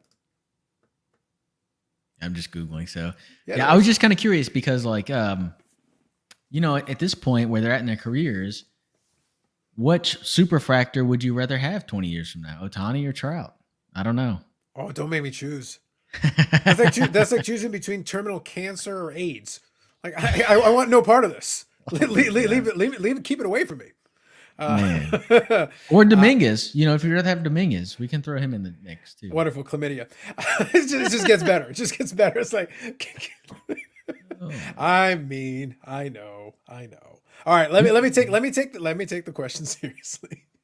As hard as it is, I'll take the question seriously. It's hard, but I would have to pick. You're forcing me to Trout. Boy. He said Trout. Oh my god. Otani Might started clip too this. late, man. Otani started too late, man. Like he's one pitch away from blowing out his arm and being a mediocre hitter. Like he's not a great hitter. He's a good power hitter, but not a great hitter. He hit 240 a bunch of those other years. He hit 47 home runs, but he barely hit 250. Like he's not a good hitter. He's a good power hitter. And if I take away the pitching, like I'm serious, I want you all to think about this. What makes Otani special is that he does both. Mhm. He's an excellent pitcher who can also hit. He has 40, almost 50 home run power. That's great. But he's going to hit like 250. So it's one of those. So if he suddenly can't pitch and he's a guy who hits 250, and for whatever reason he doesn't hit 45 home runs, he hits like 32 home runs. So a 250 hitter hits 32 home runs. How excited are you? So I don't disagree, but could I also argue that what Ohtani did over the last 2 years is more memorable and more special than what Trout has done? Oh, literally, Bobble's literally career was more memorable than what Trout has done. But that's low bar to hit. But the point is that look, my Trout slander will stand. I will. You made me choose the most painful choice of my life. The most painful choice of my life. I didn't know you didn't like Ohtani, or I don't know. No, what's I have no. happening right I now. have no faith in the short career of Ohtani. You're telling me, look, one guy has at least played 10 years. I might not think he's a GOAT caliber player. I don't think he is. But the media and those other people think they do. They handed him 3 undeserved MVPs. If Ohtani blows out his arm tomorrow, he has 1 MVP in 2 really good years. Now, was it impressive? Yes.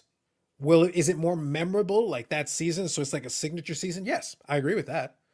But because Trout doesn't have a signature season to me.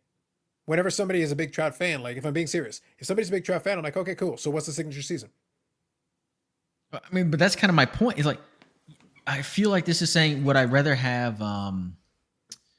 maybe like a Deion Sanders? This is off, but Deion Sanders 1 of 1 from '89, or a Bo Jackson 1 of 1. And it's like I think I'd rather have Bo Jackson. I don't know. Yeah, I can't pick between those. It's not an easy pick.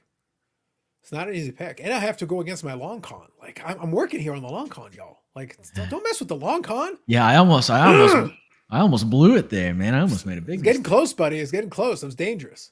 Yeah, Pujols is the correct choice. I feel like that should be a headline right there. Just trying to overrate. It's like, well, I guess that is that a ringing endorsement? I guess. It's like, is that? Yeah, but you can have Tommy John surgery multiple times. The thing is that his arm has come back very strong, but he doesn't pitch a full season. It's one of those things. Like, but when he pitches, he's very good. And Sean, I think, encapsulates this beautifully. Ohtani started too old for career stats. So you can have some really great seasons, but you're going to be like, okay, so let's say, for the sake of argument, he stays injury-free for like 3 or 4 more years. So it's a really impressive 5 or 6 year run. Really impressive. I'm not assuming he hits almost 50 home runs again. Maybe he hits in the 30s, and he's still a very effective pitcher. So he still does both very well. Maybe wins another MVP or 2. That's very impressive. I just don't know if I feel like that's like at the end when we're finished. Is that enough?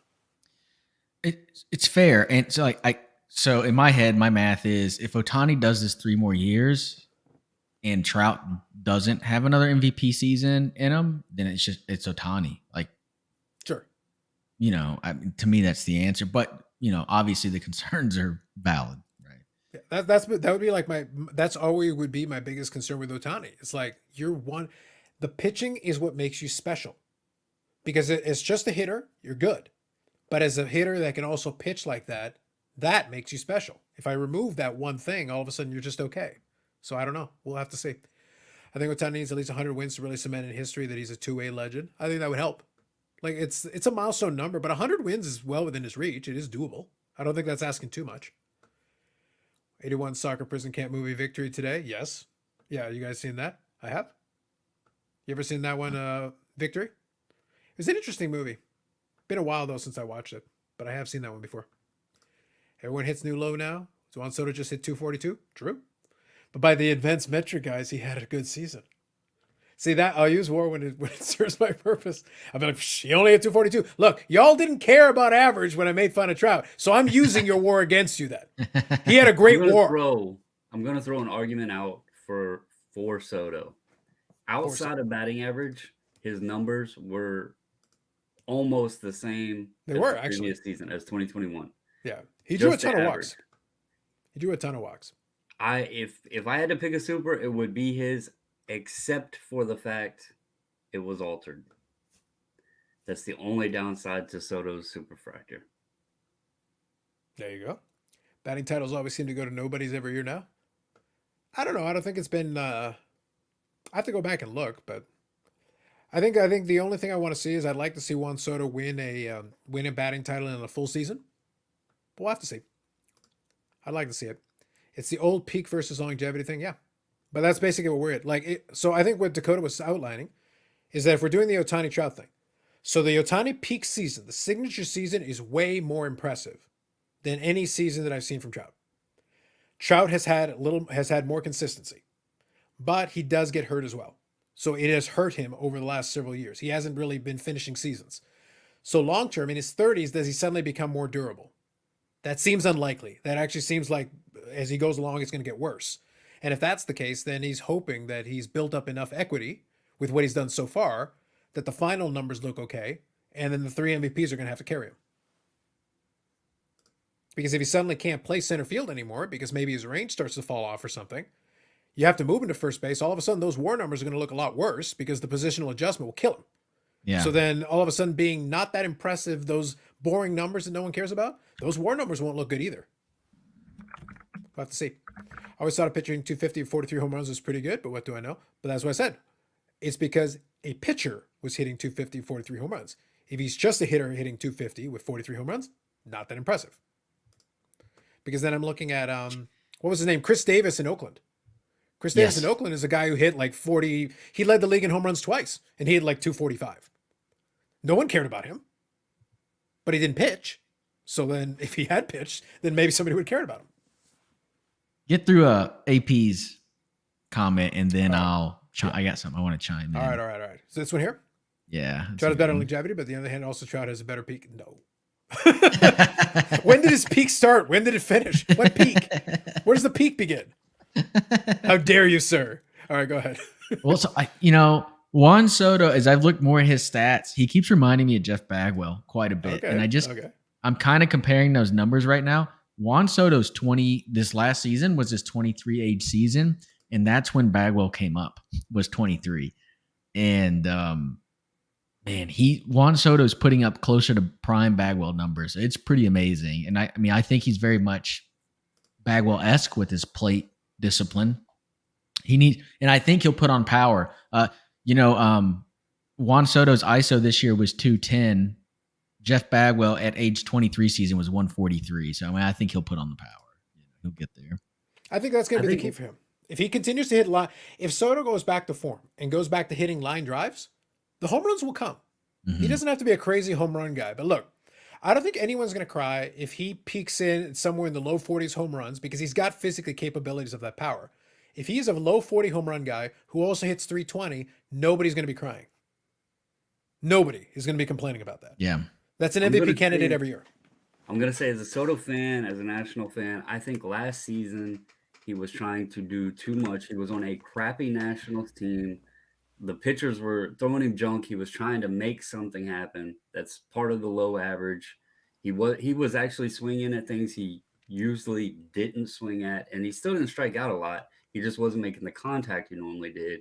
Then he went to the Padres, expected to have Tatis back. That whole debacle happened with the juice. He didn't even have Tatis. I think it was just a weird year for him. I think he's going to be fine. He'll figure it out. He always does. As you mentioned, he's young. I think the kid's going to have an amazing career. Mm-hmm. I think it's fair. So Jeff here says Soto's going to be 25 next offseason, free agent. Does he get $600 million? He'll try for it. I don't know. I don't know what in a 15-year deal, I don't know what that max is going to be, but it's going to be crazy. It's going to be a crazy number. Especially if you get a 15-year deal. It'd be nuts. We'll get it. It would be nuts. I like this comment. Rick Ankiel could have been the first Ohtani. It is true. He actually became a serviceable hitter after he suddenly couldn't pitch anymore, and he still had the strong throwing arm. He just lost control because he had a really good throwing arm. He has some throws from the outfield. That's what I mean. Are amazing. But here's the thing. So to this point, though, what if Ankiel had still been able to pitch and discovered actually you could be an everyday player if you want to hit as well, because he actually was an everyday player as a fielder. So he would have been like what Ohtani was. Now, not power-wise. I think Ohtani's power is very good, to be clear. That's the reason why I use that specific example.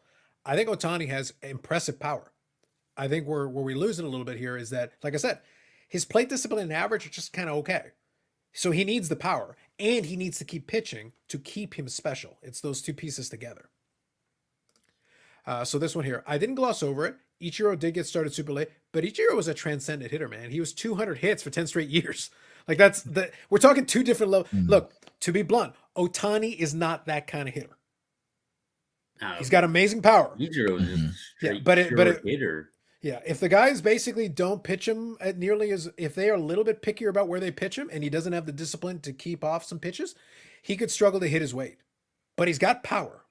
That's what's impressive. That's why I compared him to Chris Davis.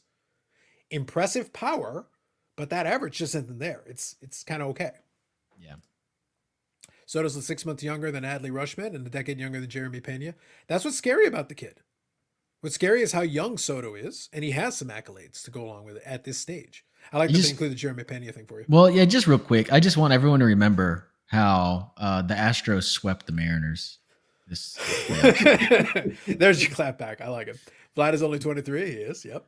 Reggie Crawford, 22 draft, 30th overall, signed as a first base / pitch for the Giants. There you go. Dave Whitfield was a pitching prospect originally. True. Yeah, since Dakota reminded AP of the Mariner sweep, and I'm not going to talk smack on the Astros, but I do want to remind everybody, Soto put a baseball on the railroad tracks, which is opposite field. I mean, that's not impressive. Everybody does that against the Astros, man. Every playoff time, somebody put something up there. You know, it's pain in the ass. Field, though? Yeah, it's all right. I hate his little fucking shuffle, man. He's a cocky bastard. I hate that shit. See, you're on the opposite side because there's a guy named Ermis on Instagram who also does YouTube videos, and he's a big Soto guy, and he literally will go out of his way to collect the shuffle cards. He'll be like, "It's the shuffle refractor." I should get him to send you something. Refractor shuffle. That'd be amazing. Yeah. Dude, if he sends me one, it's going in the fire pit. I'll record it. It's going straight to the fucking flames. All right, you want to opine on this one, Bobbles? I've watched some DeGrom, but I haven't watched him too closely. Is he Hall of Fame worthy yet? That's the question. I don't want to put him on that pedestal. I mean, he's a hell of a pitcher, but he's got under 10 seasons? I think that's the problem is that, and maybe Dakota, you can kind of sense this. I know you guys have debates in the football side of the Discord a lot. You know, is this guy going to haul? Is that guy going to haul? I feel like we run to Hall of Fame a lot of guys after like under 10 seasons. Yeah. Especially in a sport like that. It's like, guys, wait. There were a lot of guys on Hall of Fame track through like 8, 9, 10 years in a lot of sports. And sometimes it doesn't happen. I have some guys in the 90s that I love. I loved Albert Bell. Like he was a scary hitter in his prime, but he got hurt. And then that was the end of that. But like in his prime, he was one of the scariest hitters in baseball. Frightening, the power he had. And he was a great hitter, period. If we're talking Hall of Fame and pitchers, there's 4 I would put on the list right now. And people might argue it, but Scherzer, Verlander, Kershaw, yep, and Greinke. Okay. Who? Greinke. Oh, Greinke. Yeah. What about Bumgarner? He's interesting because the playoff thing is cool. Like his playoff thing makes it very interesting. It's one of those ones like, He was really good though. Like for those Giants teams, for a couple of those World Series and playoffs, he was really good. Yeah, so I like the list. I mean, I agree, Bobbles. All 4 of those I think are no-brainers. Maybe even off first ballot. All 4 of them. Yeah, I think what hurts him is that the regular season stuff doesn't quite match up to it. It feels like he's got a fancier version of like in his heyday. Dave Stewart had some really great playoff performances, and he was good, very good at times, regular season, but the numbers just didn't add up. It's tough with some of those pitchers.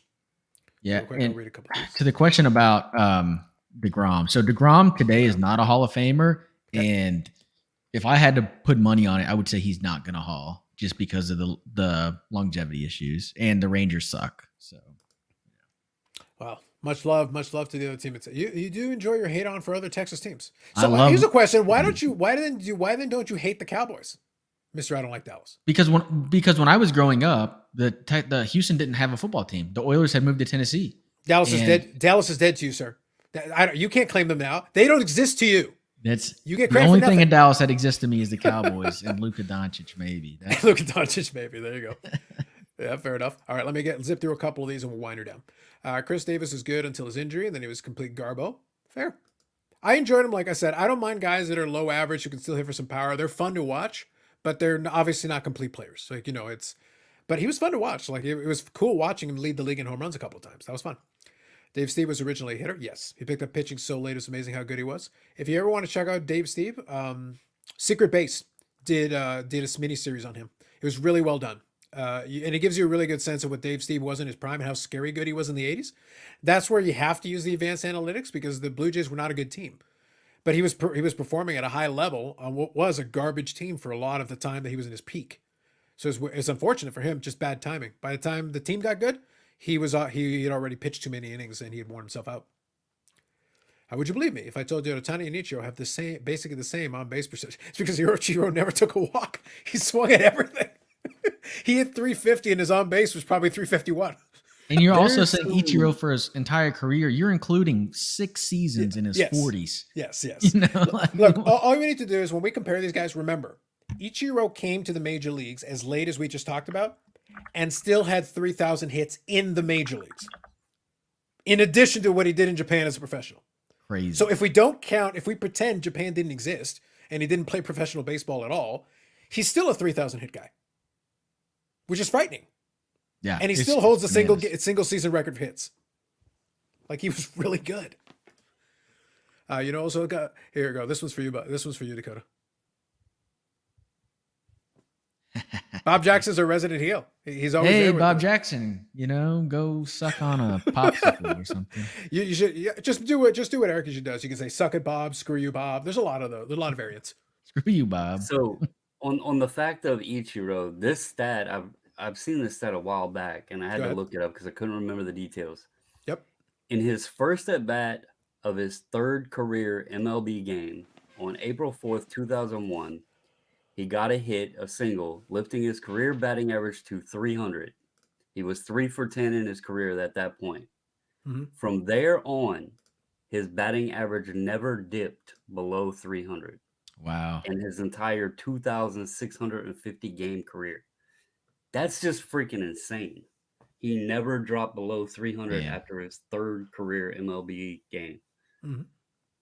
And what's crazy about that too, Bob, was the last 5 years of his career, he added about 2.5 full seasons of like 250 hitting.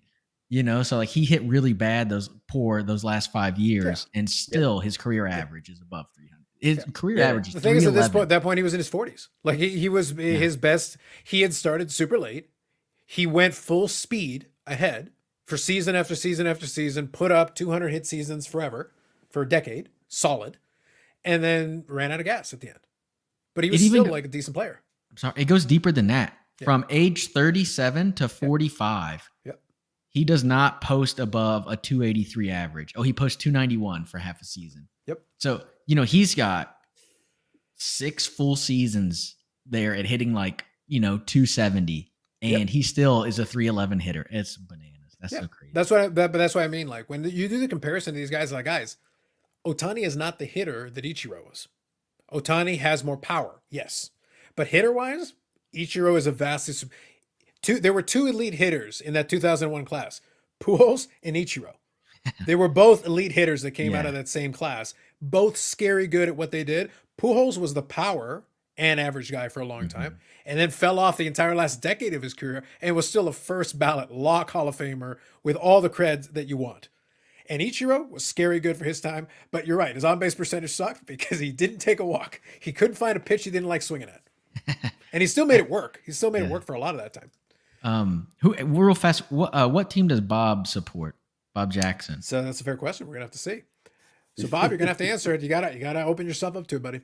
What do you think of the Bauer situation? I'll leave that open here for a second. Let me quickly scroll through a couple of these and get caught up here. Warren Moon was my favorite. There you go. Mad Bum's farm fell apart after the 2014 run, probably related to that ridiculous burn he carried in those playoffs. Could be. Dave Stewart kicked ass. He did. He was very good. Baumgartner to date. ERA 342, strikeouts 2016. Yeah. Like it's all on playoff credentials. That's all he's got going for him. Like his regular season stuff is not, nobody's going to argue his regular season cred as being the reason why we would argue for him. But his playoff performance is extremely impressive. Extremely impressive. Like I said, he's the anti-Trout. We're not going to argue his regular season. Like we're looking at postseason for you. We're looking at postseason for you. Yeah. Tom Seaver graded Nolan Ryan. As a pitcher, I agree.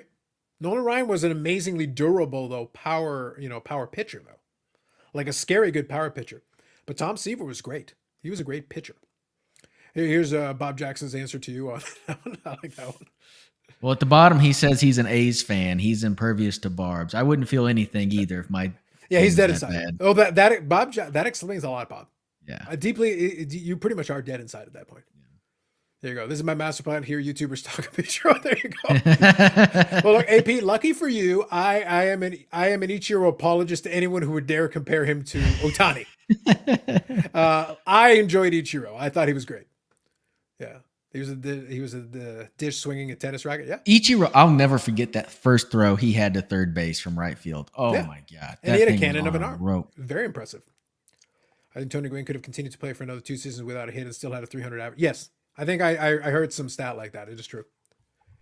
Ichiro greater than Pete Rose? You're not getting an argument from me. I prefer this style. Pete Rose deserves credit for doing what he did, but I liked Ichiro. I loved watching Ichiro play baseball. I thought he was great. He did 10 consecutive years of 200 hits and a Gold Glove. Yeah, like he was a great baseball player.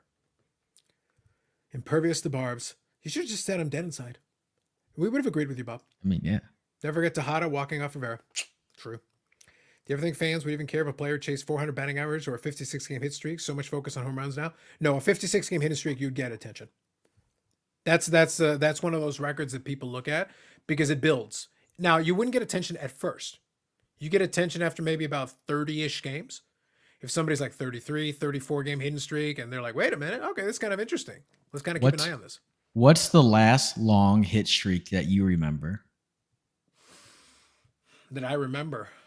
I have an answer, and it's above 30. I remember one above 30, but the only ones that really caught the radar were the ones above 30, but it's been so long now. I feel like I haven't seen one in a while. But maybe I just haven't been paying too close attention. I can't even remember. I'll be honest, I can't. The longest one I remember, I don't remember where it ended, maybe 33, 36, but was David Wright with the Mets. That's the longest one I remember. Which is a good hitting streak. That's a good, solid hitting streak. 3-outcome baseball is boring as hell and sucks to watch. I agree with that. Bring back hitting for average. You got to get the guys to teach. Look, there's two things I want. I want a couple of guys who still hit for average and actually try to put the ball in play. And I want a knuckleballer. I love having the odd knuckleballer in there to disrupt things. That's fun. I want to see some more knuckleballers in there because that's fun. Do it. Utley and Rawlings, Jimmy Rollins, Paul Molitor. Yep. Now, there have been some Jimmy good ones Rollins hit 38. Yeah, that's right. There have been some good ones. But it's been a while. Like, what year did Rollins hit 38? Rollins shouldn't really count because that was between 05 and 06. Okay.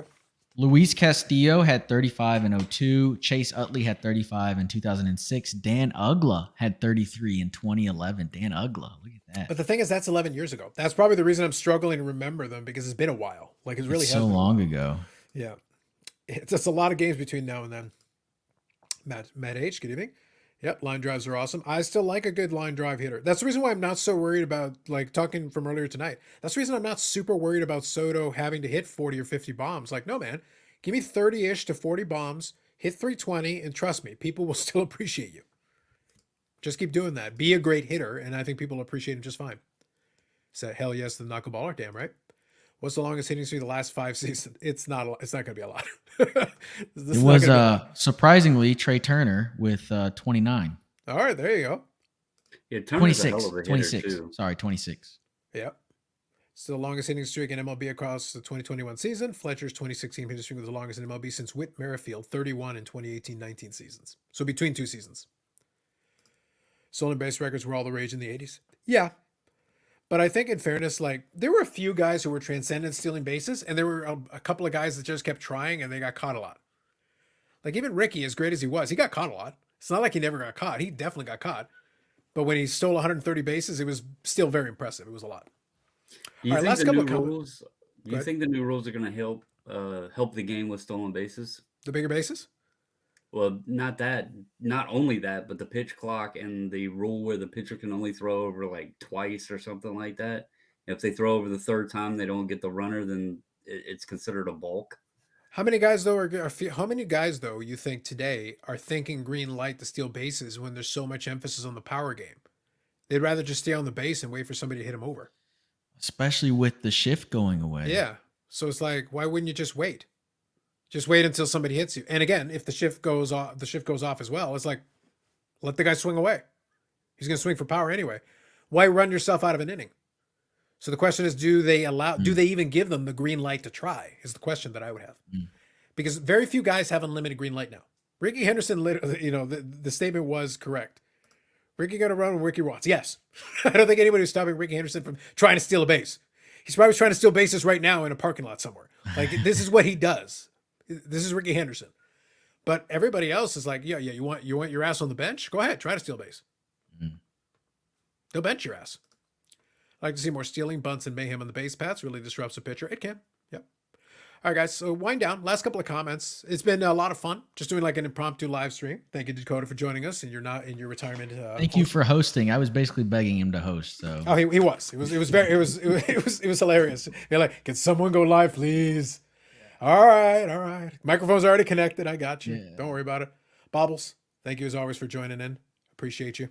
We even got to talk some baseball, man. We actually got to talk some baseball this time. Even with your hockey shirt and your ridiculous hockey pumping, we actually went back to baseball. Hey, I represent both, so. There you go. Yeah, so I'll be doing the New Year's Eve live stream tomorrow. Usual cast of characters, we'll have them in. Some folks will pop in and out. With a lot of folks, I just said, hey, if you want to pop in and say hey for a little bit, hang out, and then go away, go ahead. A number of us will be hanging out throughout the evening, so it'll be fun. So bring your drinks of choice. Drink responsibly. Enjoy your evening. It'll be some fun as we kick into the new year. So we'll roll it into 2023. And then by that point, probably the end of days or something. I don't know. You never know. We'll roll over to the calendar. Vegas Dave's prophecy will come true and we'll be doomed. Who can say? Okay, let me scroll through here. Average will be up next year in MLB due to no shift. Yep. Players won't even be on base to steal. Probably not. There you go. Jared Dyson. Depends on what ball MLB rolls out there next season. That's true. Depends on which ball they decide to use. Bigger base and repositioning base is a big deal. Pumping Robertson again. This man has no shame. He does not. None. I have to be good at something. Well, like I said, watch his last chat that was totally not related to Robertson. Look at the border. Not even subtle, man. Subtle like a sledgehammer to the face. Thank you, Matt. Appreciate you. Happy New Year's. Absolutely, Jeff. Good evening. Happy New Year's. Have a happy New Year to you, Trader.